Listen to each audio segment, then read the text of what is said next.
Hello, this is Dr. Wells with Wells Medicine, and I wanted to talk about a kind of therapy that is very near and dear to my heart.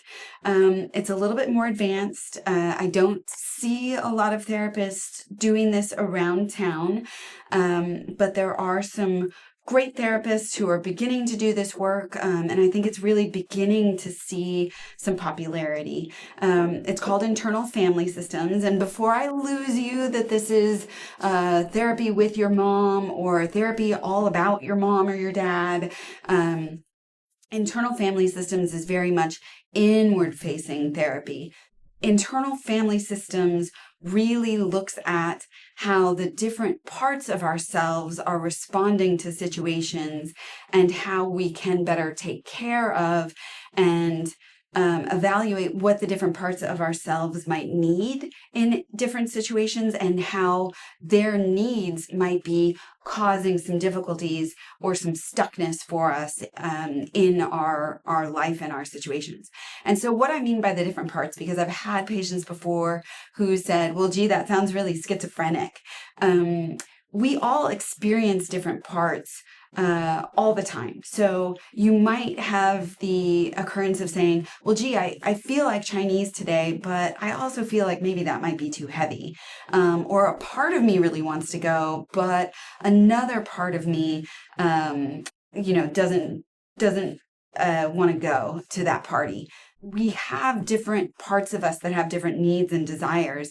And this looks at those individual parts and maybe what their motivations are, where they formed, what they need to feel like they're being seen or heard, and maybe what better or more adaptive responses would be that you can kind of work with them to bring into your current situation. So internal family systems is a little bit, again, kind of like cognitive behavioral therapy. It's not something that I would offer to someone in a crisis situation. That's more that dialectical behavioral therapy. It is something that takes some thought, some piecing things together. It's great when you have a therapist, but you can also do this work on your own. It was created by Richard Schwartz in the 90s and early 2000s.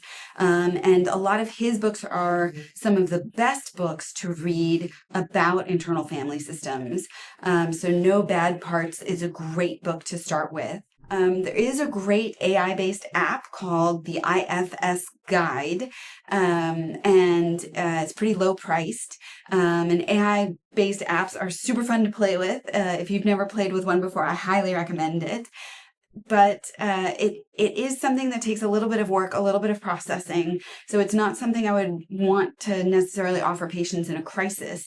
And I think generally, cognitive behavioral therapy comes first, maybe acceptance and commitment therapy as well. But if you're just having some sort of stuck,